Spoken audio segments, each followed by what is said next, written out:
नमस्कार मित्रांनो, आज या मालिकेमध्ये आपण पाहणार आहोत. अमृता आता गुपचूप किचनमध्ये आईस्क्रीम खात असते. सारंग आणि सावली येतात. काय चाललंय? लपून लपून आईस्क्रीम खाती येते ही एकटी. सावली म्हणते, बहिणी अहो काय आहे? अमृता म्हणते, नाही सोडून आईस्क्रीम खाताय, तुम्हाला पटतंय बहिणी? हे सोडून वगैरे नाही ग, खावंसं वाटलं ना मग लगेच खायला घेतलं, इच्छा झाली ना म्हणून खातीये, पण आम्हाला सोडून. आता राजकुमार सुद्धा येऊन उभा राहिलेला असतो. राजकुमार म्हणतो, बरं झालं तुम्ही आला, तिसरं आईस्क्रीम आहे, तिसरं. सारंग म्हणतो, तिसरं? सावली म्हणते, बहिणी तुम्हाला आईस्क्रीम आवडत नाही, मग अचानक कशी इच्छा झाली आईस्क्रीम वगैरे खाण्याची? चाललंय तरी काय? म्हणते, इच्छा नाही झाली आणि मुळात मला आईस्क्रीम आवडतच नाही. येणाऱ्या पाहुण्याला हवं होतं ना आईस्क्रीम, म्हणून खातीये मी, त्याला हवंय म्हणून. कौर म्हणतो, काय खोटं बोलती ही? कौर म्हणतो, खोटं बोलू नको आणि त्याचं नाव तर अजिबात घेऊ नको. तुला खायचंय म्हणून सांग, तिसरा बाऊल तुझं खायचं आता हे, आणि नाही म्हणतीये. प्रिन्स प्रिन्स राजकुमार प्रिन्स, बाळाचं नाव ठरवलंय ना रे म्हणून. सारंग म्हणतो, हो असं होय? म्हणते, नाही आवडलं, चांगलं नाहीये, खायला मिळतंय ना, गपचूप खा. आता सारंग गेलेला असतो आणि सारंगने खूप सारे गिफ्ट्स आणलेले असतात त्या होणाऱ्या बाळासाठी, अमृतासाठी. मुली सारंग मिळून दोघे जातात आणि छान अशी शॉपिंग करून आलेले असतात. वाव, छान आहे सारंग, खूप छान. सारंग सावलीने इतकी खेळणी आणलेली असते, इतकी खेळणी आणलेली असते, खूप सुंदर सुंदर वस्तू आणलेल्या असतात. राजकुमार म्हणतो, क्या बात आहे, काकाने पहिली खेळणी आणली पण लगेच. सावली म्हणते, वहिनी ही साडी तुमच्यासाठी आणि डोहाळे जेवणासाठी ही साडी नेसायची तुम्ही. तो म्हणते, माझ्यासाठी? हो, ती छान रंग आहे सावली, मला खूप आवडली बघ. कोण म्हणते, ही जर मी आणली असती तर लगेच म्हणाली असती, हा काय रंग आहे का? सावलीने आणली म्हणून तुला आवडली, हो की नाही? म्हणते, हो आवडतीये मला. फ्लोरोसन्स साडी घातली तर माझी बायको कशी उठून दिसणार? अमृता म्हणते, फ्लोरोसन्स साडी उठून दिसले काय? सावली म्हणते, शांत बसता का तुम्ही दोघांनी? हे करण्यापेक्षा मी आणलाय तो कलर छान आहे ना, तुम्ही शांत बसा ना प्लीज. राजकुमार आणि अमृताचं सुरू झालेलं असतं आता. ही डोहाळे जेवणाच्या दिवशी ही साडी तुम्ही नेसायची प्लीज. की नेसेल सावली मी, आता तुझ्याकडे साडी ठेव, मी त्या दिवशी घेईल. सावली म्हणते, हो. राजकुमार म्हणतो, झालं का कौतुक सोहळा झाला? आईस्क्रीम द्यायचे, नील, सोहम, ताराला, बबलू पण थांबलाय, सगळ्यांनाच आईस्क्रीम नेऊन द्यायचंय. म्हणते, मी देते की, तू कशाला देते ग? म्हणून आली आहेस ना, बस गप्पा मार तू. रे सारंग, आपण जाऊया. सारंगला आता जवळ बोललेलं असतं राजकुमारने. खरं सांग राजकुमार, त्याचा मुलगा प्रिन्स, कसं वाटतंय नाव? सांग की. प्रिन्स राजकुमारचं कसं वाटतंय? एकदम सॉलिड नाव आहे ना, बात मनात काही ठेवू नको, बिंदास सांग कसं वाटतंय नाव. मला आता काय उत्तर द्यावं कळत नसतं, अगदी गोंधळ उडालेला असतो. जी काहीच हरकत नाही. अमृता तर डोक्याला हात लावते, काय हा सारंग? तो येणाऱ्या बाळाला पण विचारायला हवं ना, त्याला काय आवडणार आहे, आपण कसं लगेच डिसाईड करायचं? चाललेला असतो. सारंग म्हणतो, फ्लोरोसन कलरच्या साडीमध्ये उठून नाही, फक्त तीच दिसली असती. इतके हसतात सावली, अमृता आणि सारंग आणि निघून गेलेले असतात. राजकुमार आता रागाने बघत तिथेच थांबलेलं असतो. त्याच्या लक्षात येतं की यांनी माझी उडवली. आता सारंगच्या मागे धावत गेलेलं असतो. अमृता आणि सावली हसत असतात की कमाल आहे यांची. तर म्हणते, सावली उद्याचं लक्षात आहे ना ग?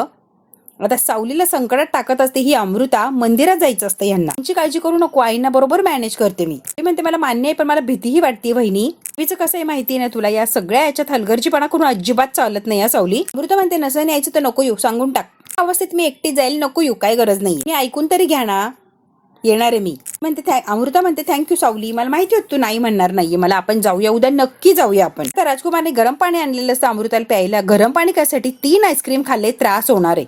गरम पाणी पी म्हणजे घशाला अजिबात त्रास होणार नाहीये. काही पण असतं तुमचं. अमृता म्हणते, गॅरेजचं काम कुठपर्यंत आलंय? राजकुमार म्हणतो, हो होतं चाललंय ग, चाललंय आपलं. म्हणतो, काय कमाल गॅरेज दिसतंय ना, वाव.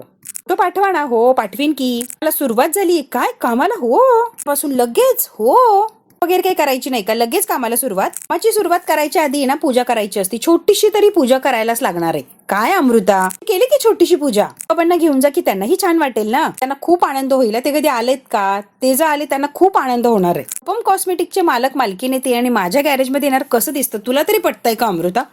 तुम्ही म्हणून तर बघा, त्यांना आनंद होणार आहे. एकदा विचारून तर बघा, मग पुढचं पुढे बघता येईल. पण विचारलंच नाही असं व्हायला नको प्लीज. तुम्ही विचारून तर बघा. नाही म्हणाली तर काय करू? आई नाही म्हणणार नाहीये, मला गॅरंटी आहे. मी विचारू का? मग तर काय प्रॉब्लेमच नाही. आई तुला काय नाही थोडी म्हणणार आहे, आई तर येणारच. अमृता म्हणते, ठीक आहे, मी विचारते आईंना. विचारशील ना नक्की? हो मी नक्की विचारेल, डोंट वरी. काय एवढा विचार करताय? अमृता आता खूप टेन्शन मध्ये असते, कारण ती खोटं बोलून बाहेर जाणार असते अंबाबाईची ओटी भरण्यासाठी. अंबाबाई, तुझा शब्द पाळण्यासाठी खोटं बोलून मला घरातून बाहेर पडायला लागतंय, तूच सगळं सावरून घे ग बाई. सावलीने आता कानामध्ये हेडफोन घातलेले असतात. इतकी मग्न झालेली असते ते गाणं ऐकायला, इतकी मग्न की सारंग येतो ना अगदी तिला चिटकून बसतो. सहज डोळे उघडते, सारंगला बघून इतकी घाबरलेली असते. अगं सावली, चाललंय तरी काय? किती घाबरले हो मी. कोण करतो? सारंग म्हणतो, मी. माझ्याकडे लक्ष नव्हतं तुझं म्हणून मी जवळ आलो तुझ्या, की माझ्याकडे काय लक्ष नाहीये तुझं? माझ्याकडे लक्ष द्यायला हवंय ना. तारा मॅडमची नवीन फिल्म येते ना, सोहम भाऊजींनी तारा मॅडमसाठी गाणं केलंय, ते गाणं आहे म्हणून ते ऐकत होते. एवढं म्हणलं, खूप सुंदर गाणं आहे बघा. पण तो कमाल्या एक नंबर गाणं झालंय. सावली म्हणते हो ना, मग तेच ऐकत होते मी. पण तुझा फॅन या सावली. म्हणता सुंदर आवाजाच्या मागे हा सुंदर चेहरा आहे, ती मुलगी कोण आहे? तेव्हा माझी बायको आहे, माझी बायको सगळ्यांना सांगतो मी. म्हणजे तुमचं आपलं काहीही चाललेलं असतं पण तो तुझं पण आपलं आणि एकमेकांना ढकलत असतात. सावली सारंग एकमेकांकडे आता रागाने बघायला लागलेले असतात. सावली गोड अशी हसते. काय सारंग सर, काय ग सावली तू? म्हणतो चल की आपल्याला जायचंय ना. सावली उठते. सारंग म्हणतो असंच जायचंय का? सावली म्हणते नाही नाही, मग गेलो होतो ना, मग आज कशाला जायला हवंय? कालचं काल, आज जायचंय आपल्याला. सावली खरेदीला गेलो ग, फिरायला वगैरे नाही. विसरतीयस का सावली तू? मला तर फिल्मसाठी गायचंय, त्यासाठी मला कुठलीच कसर ठेवायची नाहीये. खूप खूप काम आहे आणि खूप मला त्याच्यावर रिसर्च करायची, खूप मला तयारी करायची आहे आणि एक नंबर असं गाणं तयार करायचं. तेव्हा मला खूप वेळ लागणार आहे सारंग सर. तो काय करायचं, माझी बायको बिझी आहे, माझ्यासोबत यायला तयार नाहीये. ती गायिका झाली मग ती कसली माझ्यासोबत येतेय? वेळ व्हायला घालवला बाई.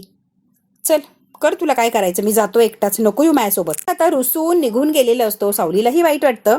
सावली म्हणते सॉरी सारंग सर, तुमच्याशी खोटं बोलायला लागतंय मला, खरंच सॉरी करा सारंग सर, मी काहीतरी वेगळ्या कामाला चालली आहे ना, म्हणून तुमच्याशी खोटं बोलली. इकडे आता बाबा आणि तिलोत्तमा बसलेले असतात. तिलोत्तमा बाळ येणार याच्या आनंदाने इतकी खुश झालेली असते.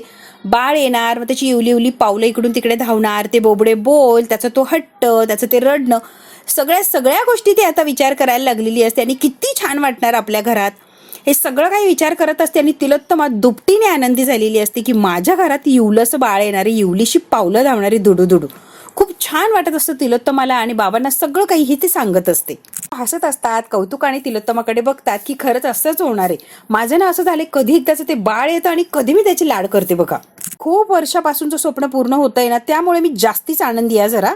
तो म्हणते मला खूप खूप आनंद होतो. बाबा म्हणतो हो हो तिलोत्तमा, दिसतंय की ती उत्साह. तिलोत्तमा काय असणारच ना, शेवटी आजी होतीये ना मी. त्याच उत्साहाने माझ्या लेकीचं म्हणजे अमृताचं डोहाळे जेवण करणार आहे मी, इतकाच उत्साहामध्ये. हो बाई करणार आहोतच, पण आधी मेनू ठरवायला हवाय ना, काय काय असणार आहे जेवणासाठी. अमृताला विचारायला हवा. अमृता आली की तिला विचारून घेऊचं आपण लगेच. काय अमृता आणि राजकुमार आलेले असतात.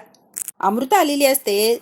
तिला तो म्हणते मेन्यू काय ठरवायचा आहे, तू सांग, तुझ्या आवडीचे सगळे काही पदार्थ असणार आहे, तुला जे आवडतील ना ते पदार्थ ठेवूया आपण. बाळाला काय हवंय आणि बाळ काय म्हणतंय ते सांग आधी. अमृता म्हणते आई मला जरा बोलायचं होतं. बाळ असं म्हणतंय की त्याच्या आजी आजोबाने त्याच्या बाबांच्या बरोबर बाहेर जावं फिरायला.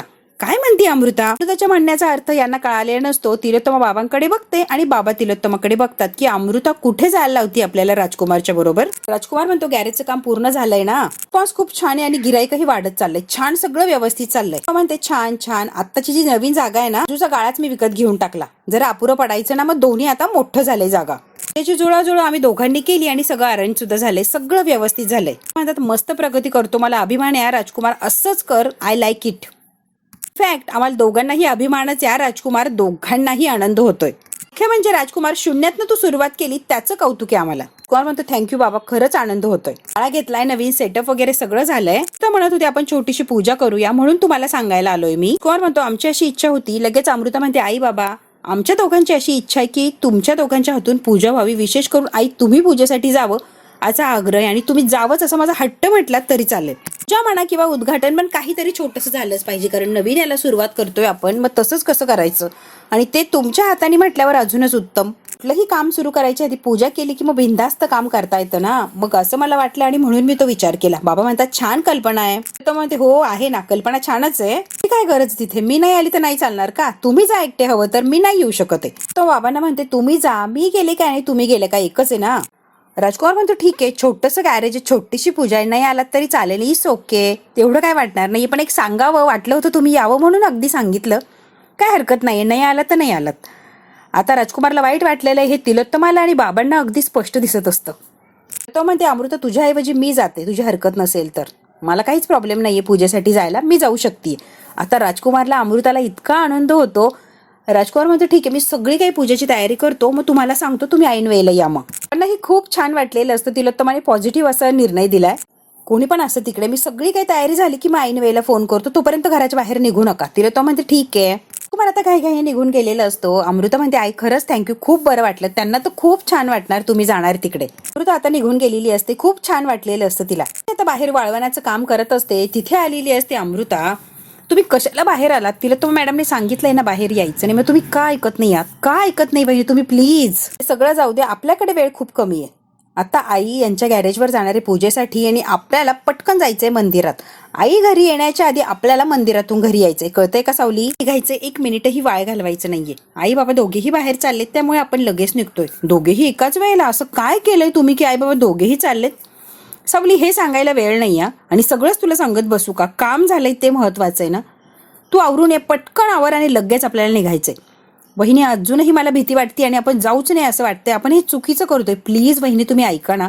सावली, तू माझं ऐक ना ग. जोपर्यंत अंबाबाईची मी ओटी भरत नाही तोपर्यंत मलाही चैन पडणार नाही. ज्या श्रद्धेसाठी, बाळाच्या भविष्यासाठी एवढं पण करणार नाहीयेस का तू? नकोच म्हणत असते अगदी शेवटपर्यंत, पण अमृता मात्र हट्टीपणा करत असते आणि मला जायचंच आहे असं म्हणत असते.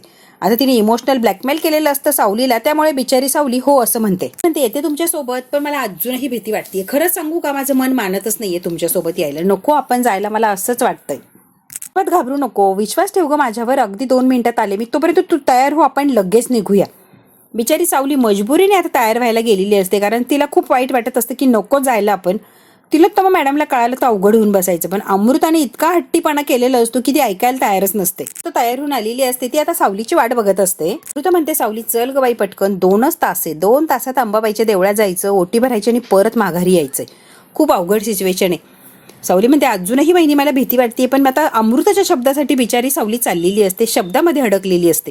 सावली आणि अमृता आता चाललेले असतात अंबाबाईच्या देवळामध्ये. जाऊन रिक्षा पकड, मी हळूहळू येते मागून. नाही असं नाही, मी तुमच्या सोबतच येणार आहे. नाही सोडणार आहे, चालायला त्रास होणार आहे तुम्हाला. त्रास होत नाहीये, 7वाच महिना आहे, मी हळूहळू जाते. तू ये तोपर्यंत, रिक्षा घेऊन ये तोपर्यंत मी आलीच खाली.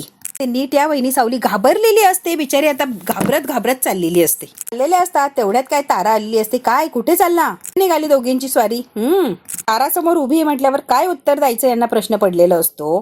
त्या गाडीमध्ये 4-5 गुंड असतात आणि सारखं यांच्या घराकडे लक्ष देऊनच असतात. आत्ताही ते लक्षच ठेवत असतात, कोण बाहेर येतं काय, काहीतरी त्या गुंडांचं चाललेलं असतं. आता मात्र अमृता आणि सावली बाहेर येणार. आता काही त्यांच्या जीवाला बरं वाईट होणार का?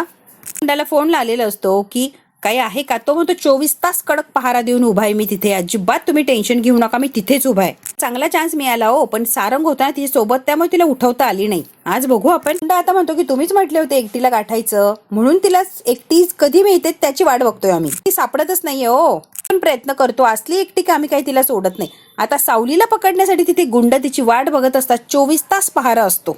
ताराला सगळं काही सांगितलेलं असतं. तारा म्हणते, मॉम जा आल्या आणि तुम्हाला जर बघितलंच नाही तर काय करायचं?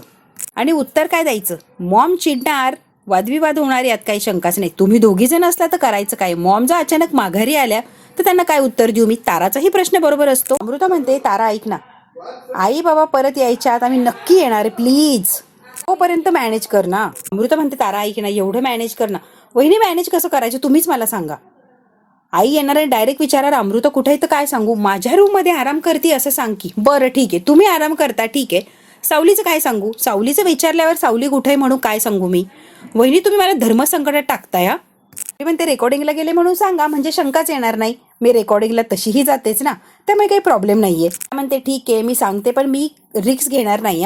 माझ्या अंगाचे जर प्रकरण आलं तर मी तुमची नावं सांगून टाकणार. सावली, तारा, अमृता तिघीही खूप घाबरलेले असतात. जीव मुठीत धरून त्या चाललेले असतात. आता म्हणते सगळ्यात मोठी रिक्स घेताय आणि ही मला आवडलेली नाहीये, अजिबात आवडलेली नाहीये. म्हणते हो बरोबर आहे ना, आणि यात रिक्स मध्ये मला सुद्धा ओढताय तुम्ही. मी कुठेच नाहीये तरी पण मला ओढताय तुम्ही.